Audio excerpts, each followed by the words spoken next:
Michael's lawyer is absent from court. Jason discovers something horrifying. It was supposed to be a straightforward custody hearing.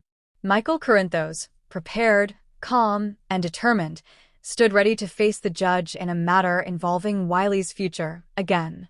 With Willow at his side, they anticipated opposition, but nothing could have prepared them for what transpired next. As the clock ticked past the hearing start time, all eyes turned toward the double doors of the Port Charles courthouse, expecting the entrance of Michael's sharp, aggressive attorney. But he never arrived. Judge Palmer's gavel hit with an impatient thud. "Where is your counsel, Mr. Corinthos?" the judge demanded. Michael stammered. "Your Honor, I spoke with him last night. He confirmed he'd be here." Willow gripped Michael's hand tightly, her knuckles white. Something was wrong. Deeply wrong. DA Robert Scorpio, ever observant, narrowed his eyes. It wasn't like Martin Gray, a professional through and through, to skip out on a high-profile case, especially one involving the Corinthos family. Martin's record was nearly flawless, and he'd just filed documents as recently as the night before.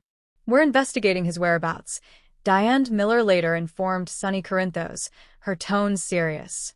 "His secretary says he left for the courthouse this morning. No word since." Sonny frowned. His instincts were screaming. This wasn't random. Dante Falconeri joined the meeting in the Metro Court conference room. "We found Martin's car near the courthouse. Doors open. Engine off. Keys on the floor." Willow gasped. "Oh my God, was there blood?" "No blood," Dante said. But his briefcase was emptied, papers shredded and scattered on the seat. Someone didn't want this case to move forward. Jason Morgan, freshly returned from the shadows and keeping a watchful eye on Michael's growing involvement in the Corinthos organization, didn't like any of this. Michael's lawyer vanishing on the day of court wasn't just sabotage, it was a message. He turned to Spinelli, who had already begun tracing Martin's last known movements. He made a call from a burner phone an hour before court. "Ping near Pier 44, Spinelli said. Then the signal dropped. Someone jammed it. Jason didn't hesitate. He went straight to the pier with Brick, who'd been quietly working behind the scenes since Brennan's takedown. That's where they found it. A torn piece of fabric, bloodstained, and an ID badge for a private offshore facility. The name, Mendel Pharmaceuticals. Jason's eyes narrowed. This isn't about Michael's custody hearing. This is something bigger. The next morning, Jason followed the coordinates listed on the badge's embedded chip. It led him not to a facility outside the city, but to a nondescript warehouse near the docks, long believed abandoned. What he discovered inside changed everything. Below the warehouse was a hidden lab, locked with biometric security. With Spinelli's help, Jason breached it, and what they found inside could tear the town apart. Dozens of patient files, experimental drug lists, and at the center, a photo of Michael Corinthos marked Phase 2. Michael is being monitored? Jason said, stunned. But it got worse. Jason backed away, fists clenched. This isn't just sabotage. Someone's experimenting with control on Michael. Rumors swirl in Port Charles about a familiar name, Victor Cassadine. Though presumed dead after the Greenland incident, Jason finds references to a new alias, Valerie M. And that alias is connected to Mendel Pharmaceuticals. Valerie M. has been funding genetic behavior experiments, Spinelli explained. Subjects? Those with mob bloodlines or suspected power potential. Michael, as both a Corinthos and a Quartermain, is prime material. Jason pieces it together. Someone wanted to discredit Michael, manipulate his actions, and take control of the Corinthos dynasty without firing a single bullet. Was Victor alive? Or was someone new carrying on his twisted legacy? Without a lawyer, Michael stood alone. The judge, citing concerns over legal representation, temporarily transferred custody rights of Wiley back to Willow until a new hearing could be set.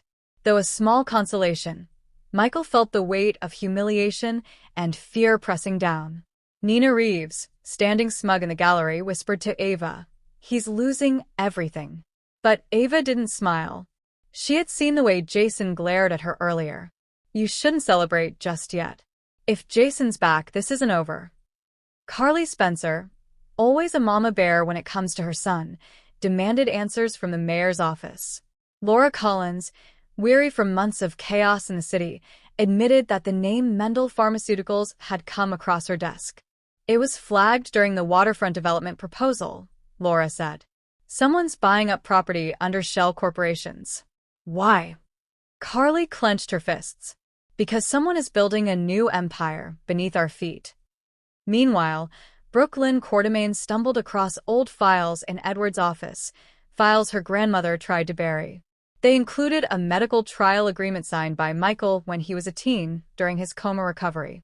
Michael was part of this before and never knew it, Brooklyn whispered. This goes back decades. Chase begged her to keep quiet until they could confirm the truth. But Brooklyn wasn't about to be silent. Not when her cousin's life was being toyed with like a lab rat. Sonny Corinthos demanded a meeting with Jason at the safe house. Tension between the two men, once brothers in arms, was palpable. You should have told me, Sonny growled. I needed to be sure, Jason said flatly. This isn't just about Michael. This is about who really runs Port Charles now. Sonny looked down, jaw tight. Then we burn them to the ground. But just as they formed a plan to take down Mendel Pharmaceuticals, a bomb detonated at the safe house. Emergency crews arrived to find the place in ruins. Jason was injured but alive. Sonny had disappeared. The only thing left behind was a calling card, a silver coin marked with a serpent. Brick recognized it instantly. That's the mark of Damien Zorn. He's alive. Zorn, long thought dead, was a mercenary and chemical warfare mastermind with ties to WSB and rogue elements of DVX. If he was working with Mendel, this was bigger than Victor. This was global. Then, just when all hope seemed lost, Spinelli decrypted a video from Martin Gray, recorded moments before his abduction. If you're seeing this, they're coming for Michael. Not to kill him, but to own him. They've already mapped his brain. He's part of a larger trial. They call it Project Legion. Get him out now, before it's too late. Jason froze. He's already been triggered. This is why he's changing. The rage. The paranoia. It's not him, it's programming. Michael now faces a terrifying reality. He may no longer be in control of his own actions. As court battles loom and new enemies rise, his life and his soul hang in the balance. Jason will stop at nothing to save him, but he must act fast. Because the next phase of the experiment isn't psychological, it's physical. A new chemical implant. A potential reset. One wrong move, and Michael could become a weapon for the very forces his father once swore to. Destro. Stay tuned to General Hospital for twists, betrayals, and the ultimate battle between mind and soul. With every step closer to the truth, the line between family and foe becomes ever more dangerous.